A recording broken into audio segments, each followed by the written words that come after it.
Like share subscribe कर दीजिएगा। देर आए दुरुस्त आए। चलिए शुरुआत करते हैं। देखो, आ जाओ, इधर आ जाओ। पॉजिटिव रहा करो, मेहनत करो यार, और क्या है लाइफ में। देखो, कोहलबर्ग्स मॉरल डेवलपमेंट, कोहलबर्ग ने अपना नैतिक विकास का एक सिद्धांत दिया। इन्होंने बहुत सारे लोग लिए, सैंपल्स लिए, जिसमें मेल सैंपल्स ही थे, यानी ऐसे ही लोग थे जो मेल थे, यानी पुरुषों को ही लिया, या कहूँ लड़कों को ही लिया अपने सैंपल में, जिसपे इन्होंने थियरी बेस्ड की या बनाई। अगर मैं बात करूं तो इस थियरी को इसी वजह से, क्योंकि सिर्फ मेल सैंपल्स ही थे, जेंडर बायस्ड थियरी कहा जाता है, क्योंकि महिलाओं के पर्सपेक्टिव को इसमें लिया ही नहीं गया। महिलाओं के पर्सपेक्टिव को इसमें लिया ही नहीं गया। ठीक है, मतलब फुर्सत तो है ही नहीं। 10 तारीख से वो बैच शुरू हो जाएगा पेडागोजी वाला। नहीं तो ऐसा मन कर रहा था कि अब सीटेट देके, मतलब आप लोग दें और मैं आराम करूं कुछ महीने। देखो एक बार, अगर मैं बात करूं, जेंडर बायस्ड थियरी है ये एक, और ऐसा किसने कहा है? कैरल ग्लीगन ने कहा है। कैरल ग्लीगन एक महिला है, इन्हीं की स्टूडेंट थी, अभी भी हैं। कैरल ग्लीगन ने कहा है, ग्लीगन के ये थियरी जो है वो लिंग पूर्वाग्रह, लिंग पक्षपात किया गया है। महिलाओं के पॉइंट ऑफ व्यू को देखा ही नहीं गया। महिलाएं ज्यादा इमोशनल होती हैं, उनकी जो अप्रोच है मॉरल डिसीजंस लेने की वो डिफरेंट हो सकती है, बट इन्होंने सिर्फ पुरुषों को ही महत्व दिया। हाथरस से देख रहे हैं कोई, कैलकाटा से, बहुत बढ़िया। अब आ जाओ इधर। मॉरलिटी की बात करें, अभी तो बहुत अमेजिंग अमेजिंग टॉपिक है। मॉरलिटी की बात करें, मॉरलिटी क्या है? नैतिकता। बताइए एक बार, नैतिकता क्या है? नैतिकता क्या है ये बता दीजिए। व्हाट इज नैतिकता? बताइए जरा।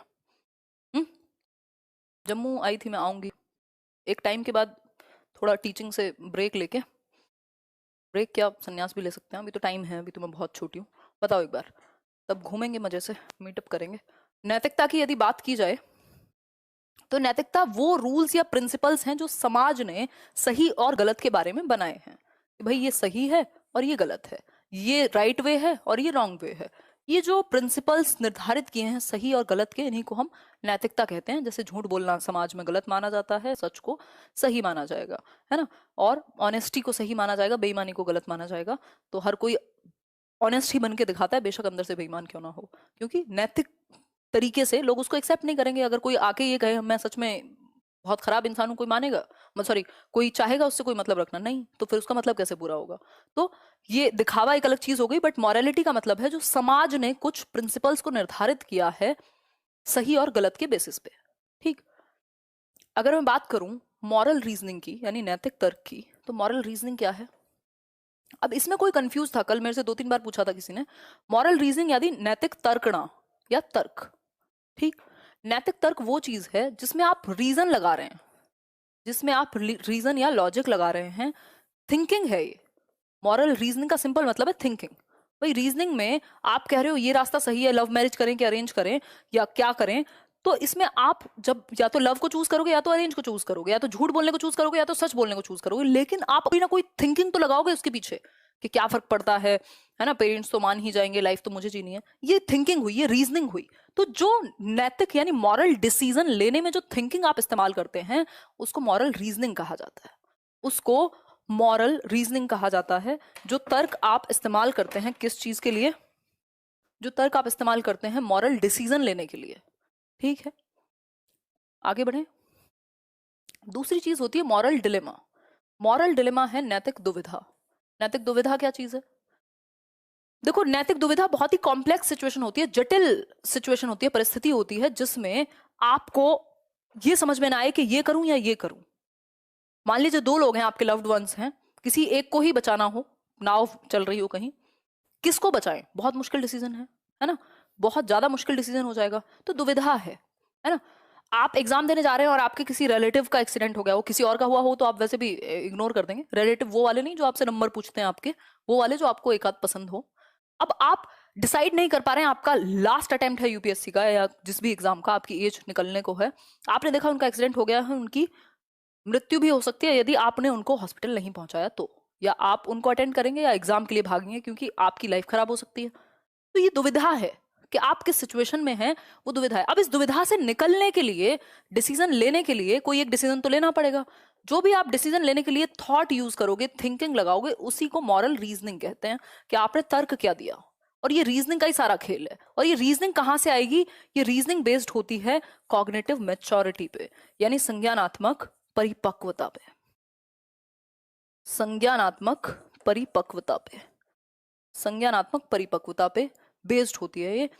जैसे कि प्याजे की थ्योरी से इनकी थ्योरी इंस्पायर्ड थी, कॉपीड नहीं थी, इंस्पायर्ड थी।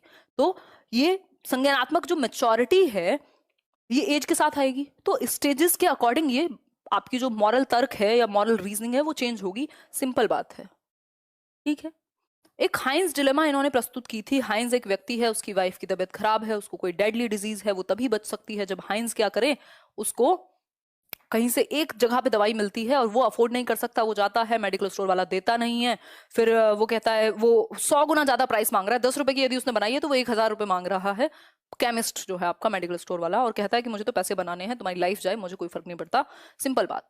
तो हाइंस जाता है अपने रिश्तेदारों से सब जगह से जुगाड़ करके भी उतना पैसा वो नहीं जुटा पाता। वो कहता है बाद में ले लेना, नहीं उसको तो अभी चाहिए। अब उसके पास दो रास्ते हैं, डिलेमा है। हाइंस की डिलेमा क्या है, दुविधा क्या है? या तो वो वाइफ को मरने दे या फिर चोरी करे। चोरी करे कहाँ? उसकी जो मेडिकल स्टोर था या केमिस्ट था, ताकि वो अपनी वाइफ को बचा पाए। अब यहाँ पे अलग अलग स्टेज के अलग अलग एज के बच्चों से पूछा गया कि क्या हाइंस को चोरी करनी चाहिए, क्या हाइंस को वाइफ को मरने देना चाहिए। अब अलग अलग स्टेज के बच्चों ने अलग अलग उत्तर दिया। उसी के बेसिस पे पता चला कि उनकी थिंकिंग क्या है, ठीक है। हाँ, यमराज बिल्कुल तैयार खड़े हैं हाइंस की वाइफ को ले जाने के लिए, बट हाइंस कह रहे हैं रुको, मैं दवाई केमिस्ट की शॉप तोड़ूंगा, रात को चोरी करूंगा और लेके आऊंगा, क्योंकि तुम्हारी लाइफ से इंपॉर्टेंट नहीं है, वो भी तो गलत कर रहा है। तो फाइनली हाइंस दवाई ले आते हैं, बचा लेते हैं। अब अलग अलग तर्क हैं लोगों के अलग अलग स्टेज पे। तो इसी तरह से इन्होंने क्या किया, कोहलबर्ग ने 3 लेवल में बांट दिया बच्चों के या लोगों के जो सैंपल्स थे इनके, उनके तर्क को। कैसे? ये शायद आप देख पा रहे होंगे, या अगर नहीं देख पा रहे हो तो बता दो।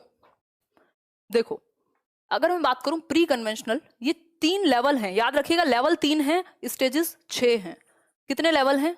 3 स्टेजेस, यानी स्तर जो हैं वो 3 हैं, चरण कितने हैं? 6। ठीक, हर एक लेवल पे 2-2 स्टेजेस हैं, इसलिए टोटल स्टेजेस 6 हैं। ठीक है ना बात? मजा आ रहा है? बिल्कुल। प्री कन्वेंशनल यानी पूर्व परंपरागत, पूर्व परंपरागत, पूर्व परंपरागत। देखो, जिनको डर लग रहा है ना पेपर को लेके, बहुत सीरियस बात मैं एक कहना चाहूंगी, आपके हाथ में सिर्फ आपका एक्शन है, आपकी मेहनत है, बाकी चीजें आपके हाथ में नहीं है। और लाइफ में ऐसा ही होता है, लाइफ आपको हार्ड हिट करती है, बस एक ही चीज है आपके हाथ में कि आप खुद को मजबूत बना पाए। तो फोकस कीजिए, जो सीख रहे हो उसको सही अप्रोच से सीख पाओ। भूल जाओ, एग्जाम से बहुत बड़ी बड़ी प्रॉब्लम्स भी हैं जिंदगी में और डर भी हैं। तो उन प्रॉब्लम्स के सामने जरा इमेजिन करके देखो ना, घर का कोई एक मेंबर ना हो, लगेगा एग्जाम में कुछ दम है, एग्जाम की टेंशन, कुछ टेंशन लगेगी? बिल्कुल नहीं लगेगी। तो ये तो एक छोटी सी चीज है जिसके लिए अगर सही वे में आप तैयारी करो तो आज नहीं तो कल तो होना ही है। प्री कन्वेंशनल, बट इसको सीरियसनेस के साथ लेने की जरूरत है, बजाय कि डर में मजाक में रहने की। खैर, प्री कन्वेंशनल यानी पूर्व परंपरागत स्तर। Stage 1, good results in praise agreement with authority. इस स्टेज को हम कहते हैं पनिशमेंट अवॉइडेंस। पनिशमेंट अवॉइडेंस या पनिशमेंट एंड ओबीडियंस कहते हैं इसको। इसका मतलब क्या हुआ पनिशमेंट एंड ओबीडियंस का? पनिशमेंट एंड ओबीडियंस का मतलब बच्चा पनिशमेंट से बचने के लिए आज्ञा का पालन करता है, तो अथॉरिटी के कारण उसकी खुद की कोई मॉरलिटी नहीं है, बाहर से इम्पोज्ड है morality. Good is what satisfies a need. अच्छी चीज क्या है? जो दूसरी स्टेज में गुड गर्ल गुड बॉय कहा जाता है इस स्टेज को। Good girl good boy, sorry, mutual exchange कहा जाता है इसको। इसकी भाषा अलग है, भाषा अलग है, आप लोग समझ लेना कि मैं उसी भाषा में बात कर रही हूँ। म्यूचुअल एक्सचेंज या इंटरपर्सनल एक्सचेंज कहा जाता है इसको, सेकंड स्टेज को। टिट फॉर टैट, यहां से क्वेश्चन बहुत पूछा जाता है, ध्यान रखना। टिट फॉर टैट, जैसे को तैसा की स्टेज। अभी मैं कल देख रही थी एक जगह पे, मैं जाती रहती हूँ उधर, तो कुछ बच्चे, 2 बच्चे लड़ रहे थे आपस में, और हम लोग 1-2 फ्रेंड्स थे, तो किसी ने उसको हटाना चाहा कि यार मारो मत एक दूसरे को। छोटे से बच्चे थे, 4 साल के, 5 साल के, तो वो बिल्कुल कुश्ती चल रही है उनमें आपस में। तो बाकी जो उनके दोस्त थे वो कह रहे हैं कि दीदी हटाओ मत इनको। वो लड़ाई कर रहे हैं प्रॉपर ठंड में, गाड़ी पे कूद रहे हैं, मारने पीटने की कोशिश कर रहे हैं, हटाओ मत। उनका रीजन क्या है? उनका रीजन है कि इसने भी तो इसको मारा था, अभी इसने भी किया था ये, तो मतलब इसको बजने दो, आपस में लड़ाई होनी चाहिए, क्योंकि इसने इसको मारा है तो ये भी इसको मारेगा, तभी जाके काम बनेगा, है ना। तो सिंपल बात है, टिट फॉर टैट, जैसे को तैसा। बच्चा घर के काम भी तब करेगा, दुकान पे भी तब जाएगा जब आप उसको पॉकेट मनी दोगे। वो हर चीज में अपना फायदा देखेगा, मुझे क्या मिलेगा। किसी बच्चे ने उसकी ज्योमेट्री बॉक्स ले ली तो उसको भी उससे कुछ चाहिए बदले में। अगर अदला बदली नहीं हुई तो उसके दिल को सुकून नहीं पड़ेगा। ठीक है बात। तो ऐसे बच्चे कहते कि उसको हाइंस को चोरी करके बट जेल चले जाना चाहिए था। ठीक है, आगे बढ़ेंगे। इस स्टेज के बच्चों की जो एज है वो कितनी होगी, जल्दी बताओ लिख के फटाफट से। इस स्टेज के, अब थोड़ा सा स्लो चलेंगे, इस स्टेज के बच्चों की जो एज है वो 4 से 10 वर्ष होगी। 4 से 10 वर्ष, ठीक है। 4 to 10 ईयर्स ऑफ एज के होंगे ये बच्चे, प्राइमरी स्कूल के होंगे। प्राइमरी स्कूल के तो आपको कई बार हिंट लेना होता है, एग्जामिनर जब कहता है कि प्राइमरी स्कूल का बच्चा होगा, प्राइमरी स्कूल का बच्चा होगा, तो आप समझ जाएंगे प्री कन्वेंशनल लेवल में होगा। भाई 6 साल में 5 साल में फर्स्ट क्लास में ही तो जाएगा बच्चा, 4 से 10 साल। दूसरा कन्वेंशनल यानी पारंपरिक, पारंपरिक या कन्वेंशनल लेवल है जो परंपराओं के अनुसार चलने वाला। ठीक, अगर मैं बात करूं तो ये 10 से 13 वर्ष। ठीक, अब यहां बच्चा कहता है समाज में कुछ रूल्स बने हुए हैं, उन्हीं के अकॉर्डिंग चलेंगे। जैसे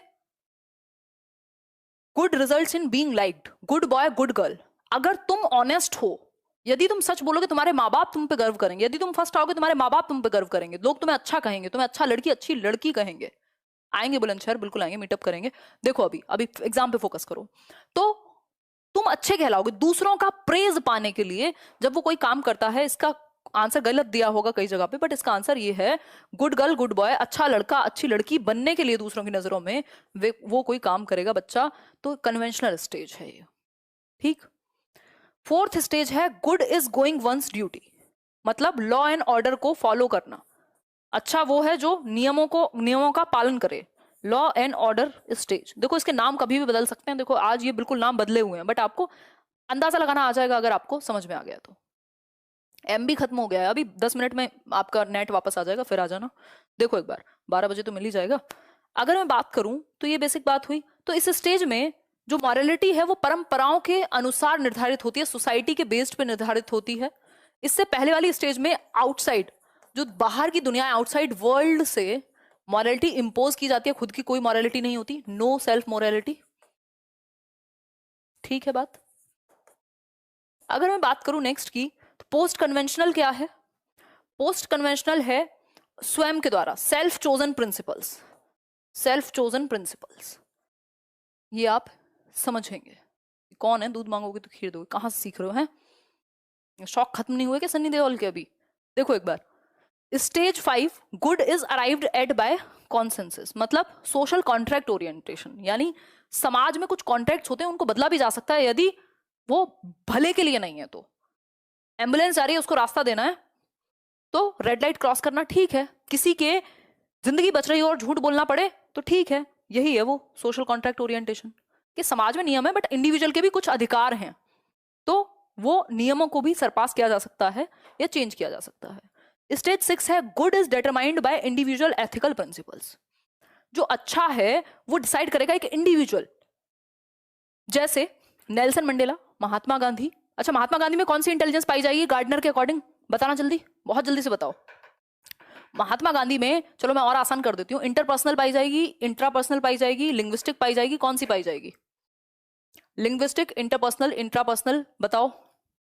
क्लास तो चलेगी 12:30 तक तो कम से कम, बताओ फटाफट से। हाँ क्या हो गया, कैसे बुलंदशहर के नारे लगा रहे हो, काले आम पे बैठे हो क्या है? बताओ एक बार। इंटरपर्सनल, इंट्रापर्सनल, लिंग्विस्टिक तीनों मिल जाएंगी, कोई दिक्कत नहीं है। इंटरपर्सनल सबसे मेन है क्योंकि उन्होंने लोगों को जोड़ा, हम आज तक उनको फादर ऑफ नेशन कह रहे हैं, मतलब इंटरपर्सनल। ठीक, वैसे लिंग्विस्टिक भी उनमें थी, अगर आप उनकी ऑटोबायोग्राफी पढ़ते हैं, पूरे वर्ल्ड में बहुत ही प्रभावी बायोग्राफीज में से एक है। इसके अलावा इंट्रा भी थी ऑब्वियसली, वो जो राइटर वाला एक एस्पेक्ट है वो वहीं से आएगा। ठीक, तो हम कहेंगे सबसे ज्यादा इंटरपर्सनल, फिर उसके बाद बाकी ऑप्शंस। प्रतिमा इसके लिए आप मेल कर दीजिए। हाँ, लाइक शेयर सब्सक्राइब कर दीजिएगा, देर आए दुरुस्त आए।